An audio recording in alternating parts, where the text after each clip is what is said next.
Welcome to Fly on the Wall podcast. I'm your host, Chris Sonksen, CEO and founder of Church Boom. Here you get to sit in on a live coaching session as I coach pastors through the ministry challenges we all face. If you find this podcast helpful, please make sure to like, subscribe, and share.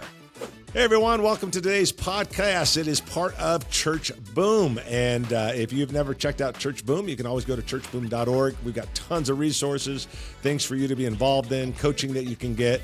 I know that you'll love that, so make sure you always check that out. But hey, today we're talking with my buddy James out in Texas, and we're talking about revitalizing churches. When a church needs to be revitalized, it's stuck. It's been stuck for a long time. You come in. How do you revitalize a church? It is a great conversation with my buddy James. I hope you enjoy it. Let's jump into it and let's hear what's on your mind today. How can I serve you? So I'm in a revitalization, and it's a church that's 100 years old. We're in a decline. We're very old. What I mean by that is the people are the older. How do you get not an easy win, but how do you get some momentum when you have a zero invite culture and you're doing everything you can and nobody's wanting to get on the bandwagon with you and start inviting people? Yeah. So you're in a revitalization situation. You came in, so just so I understand the context, how long ago did you come in to the church? October of 2022. So you've been there for a year and a half? Year and a half, yes. Yeah. Okay. And then you came into a situation where the church was about to close its doors and dying, correct? Yes, sir. Yep. And you're at a point where, man, it's like, we got to revitalize this thing, correct? Yes, sir. Yes, sir. Okay, man, the biggest thing is, James, that I would tell you is this, or at least one of the things that I would tell you is one of the things that you have to do is, I don't even know if it's possible. I don't know what you have there. I don't know how many people you have. I don't know how many, what kind of people you have. But, one thing I tell people when they're revitalizing is you got to find a few of the people that you feel are with you. So let's say, hey man, there's 25 people in the church and I'm taking over a revitalization situation. Okay. Are there any that are really with you? Because what you got to do is they want you to continue to minister on Sunday to the handful of people that are there, whatever that amount is. But you've got to be able to pull out 3 or 4 people. You've got to be able to do what Jesus did when he decided to start his ministry, or when he started his ministry. He didn't go out and preach to a big old crowd and then just hang out. He just went and found Peter, and then he went and found Andrew, and then he was just looking for a few to sort of build his momentum and kind of get things going. And I think that's the same thing that happens in this type of situation. You're looking for, is there a handful of people that you can build it on? So I was working with a church one time, and I would say they were running 80 or so, and it was kind of I wouldn't say revitalization, but he took over, and so I said, okay, of the 80, how many are really with you? And he's like, man, maybe 10 or 12. So I just said, man, start working with those. And that's what you want to do. You want to start working with the handful of people that are really ready to be with you, because you're looking for a tipping point.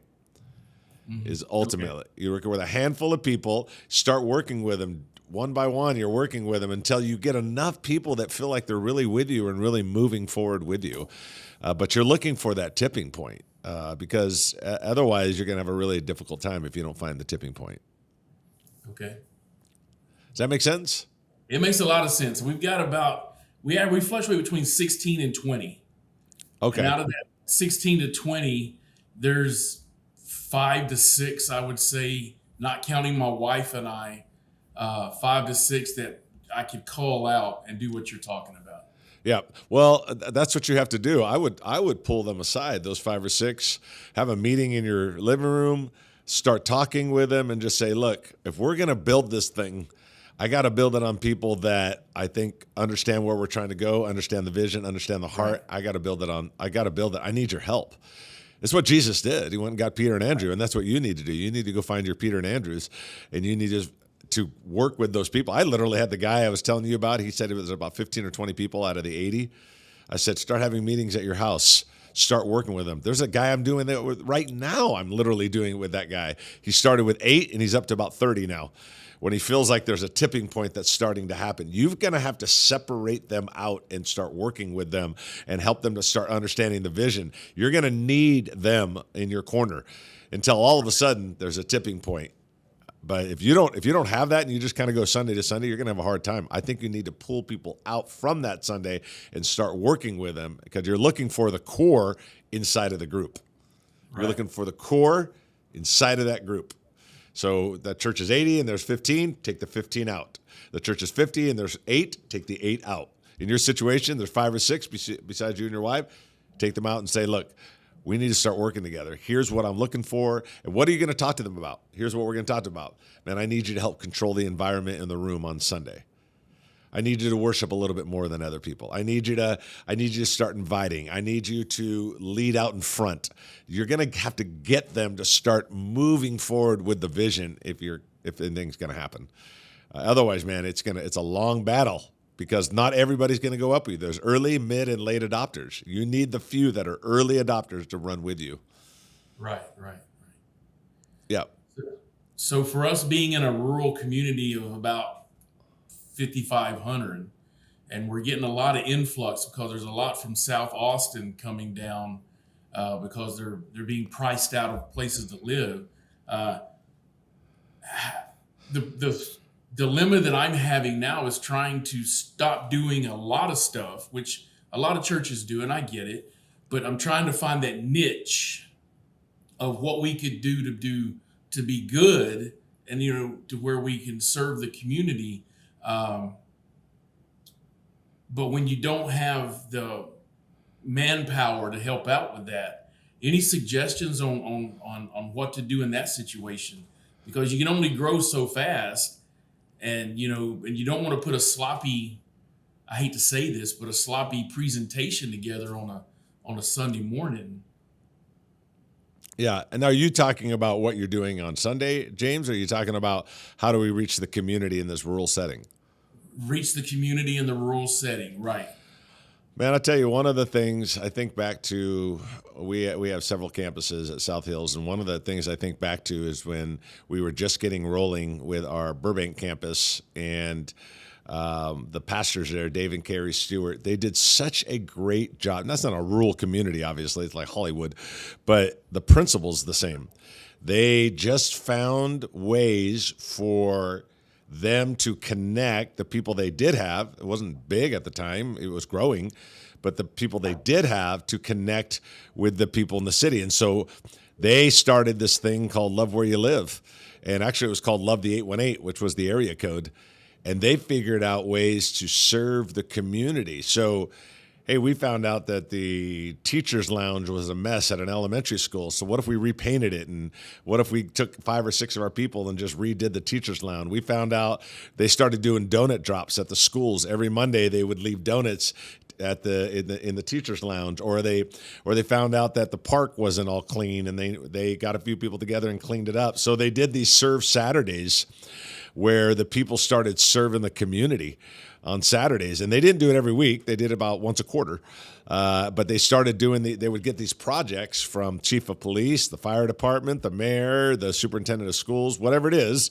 And they would get these projects, and then they would bring them to the church and say, hey, in a few weeks, we're having Serve Saturday. Here's the items we need. Can you help us get those items? We need cans of paint. We need this. We need that, whatever it is. And they started serving the community, and it absolutely changed everything for the church. Absolutely did. The people started serving. It built bonds among the people. The people gave to it. The people helped. People started coming to the church just because of it, because they were the church that was serving the city. I loved what Dave said. He said, I don't want to just pastor the church. I want to pastor the city. Yeah. And you can do that. Think about if you were able to really connect with all the chief of police and all this, and figure out the projects you can do, where it got to a point where the leaders of that community are thinking, boy, if James leaves, we're in trouble. If that church shuts down, we're in trouble. And we've seen campuses get to that position. I know a church in New Mexico that's doing that right now, that one of our executive coaches worked with. It got to a point that the mayor heard the pastor was leaving and called the pastor and said, "Are you?" And this is a town of like 80,000. "Are you leaving?" And he says, "No, I'm not leaving." He goes, "Oh, thank goodness. I don't know what we would do without you." And I'm like, that's exactly what we're trying to do. Right. So you can do that. That's the beauty of Love Where You Live. Kind of a concept of Serve Saturdays, doing them once a quarter or whatever. You don't have to be a big church, and you don't have to have a lot of money. Yeah. You just decide, what can we do? What can we fulfill? Teacher's lounge, a school auditorium that needs some basketball hoops, or something needs repainted, or a park that needs cleaned up, or they need help at the parade, or like whatever it is that they need. Find a way to fill that need and watch what happens. It's unbelievable how your people will rally, the resources will come in, and the city will start recognizing you. It's an amazing way to do it, and you don't need a big church for it at all. So that's what I would do. I would start thinking about that. Figure out how to love on the city. Those are some good ideas. The community is very active. They do a lot of stuff, and what I like about it is it's not this church or that church or this establishment or that establishment. It's just, what can we do for the community? So yeah, that's some good. I wrote those down. Those are good ideas. Here's kind of a leadership one. How do you create and maintain a rhythmic flow to your day, your week when you're leading the church? Because for me, I find myself, it's almost like jumping from fire hydrant to fire hydrant. It's like, taking in so much, and then, I got to go do this, and there's so much to do. There's a struggle, I guess, with me in that part, is how do you maintain or create that rhythmic flow of your day when you're trying to lead a church in revitalization to where it can grow like the Bible says, where Jesus grows the church. What are some advice or some pointers you could give in that? Yeah. Well, one of the things is that I always talk about is we have a tendency of getting pulled away from what is really important to what is urgent. And I think it's really important always, James, to know, where is my time best spent? What should I be focused on? What should I be doing on a regular basis, on a daily basis? You have to know what's called mission critical. You got to focus on mission critical. What are the things that you need to be doing? What are the things that need to be happening? And if I'm you and I'm new and I'm at your spot right now, I'm thinking, okay, how do I connect with people in the city? Those are the appointments I'm setting. I want to meet with the mayor. I want to meet with the superintendent of school. I want to meet with the principal. I want to meet with the chief of police. I want to meet with the chief of the fire department. I want to meet with all the people in the city, and I want to start meeting with them and seeing how we can serve them. And then where you're at in your spot, I'm also not only meeting with the people in the city, I'm meeting with the handful of people that are in my church that really want to take this thing to the next level, and I'm making sure that they're really on my team. You can't respond to every urgent request, but what you can do is say, what are the things that are really important? And if it was me, it's the city and it's the people. That's what you need to start setting as where I need to be spending my time, because what you're looking for is some momentum. 20, 40, 60. Momentum starts picking up. That's what you're looking for. So you want to make sure that wherever you're operating in whatever gives you the best results. And at this point, what gives you the best results is that core group of people and meeting with the people in the city. Mayor, principal of school, how can I serve you? What could we do as a church? That's the things that you want to be focusing on. So does that help? That's what I would do. You got to figure out what's mission critical. Right. So okay, so that helps out a lot. I guess I think it was you when you said that. So you said a quote that talked about coaching, getting a mentor. I can't remember it, but it's like, amateurs and professionals or something like that. Something like that. Yeah. It's professionals get coached, amateurs learn by trial and error. Right. So the trial and error part, is kind of like not a good way to learn. So the coaching part, what are some of the best ways to look for a coach, or maybe the best place to look for a coach that could help in the area that I'm in, so to speak? Yeah, I understand. So a couple things. One, I think that you have to seek out the coaching. We obviously offer it. You're under 100, you can get it for free, churchboom.org. So churches under 100 get free coaching from us. They get into a group of 5 or 6, and they go on a retreat. Matter of fact, we have a group on a retreat right now that started today. We pay for everything. So we fund everything to help churches under 100 get over 100. So that's at churchboom.org. In addition to that, I think there needs to be always a development. I think there are distant mentors and up-close mentors. Distant mentors is I'm growing, I'm developing, I'm reading books, I'm listening to podcasts, I'm doing all that stuff. That's distant mentors, okay? And then there's also up-close. I think it's great to find someone in a rural community, looking around in Texas and saying, who's in a rural community that's doing well, and what have they learned? When I was just starting off in being a lead pastor, I just called people that I knew were successful and just said, man, can I get 15 minutes of your time on the phone? I just have a couple questions. And I just wanted to keep learning and growing and developing. It's one thing I think as leaders, we need to do. We've got to keep learning, growing, and developing. And that's why, like I said, if you're under 100, you get free coaching from churchboom.org. Churches that are over 100, they can get executive coaching. People are like, well, that's an expense. No, it's not. It's an investment. You're looking at it completely wrong. Right, it's an investment. Do you want to grow or not? Do you want to develop or not? Do you want to get better or not? I have coaches. Right. I get coaches in my life because I need them in my life. So get into a coaching group, number one. Find distant mentors, which are books and podcasts. And then thirdly, So find those coaches, find those mentors, find those people. Absolutely. And get the help that you need. Anyway, so I'm glad you're asking because a lot of guys don't, and it's good that you do because we got the most important mission on the planet, and we need all the help we can get. Find guys that are in the same boat you're in, but maybe they're on second and you're on first, and so get in a coaching group and get a couple of mentors. Absolutely, 100%. So anyway, has this been helpful to you today, man?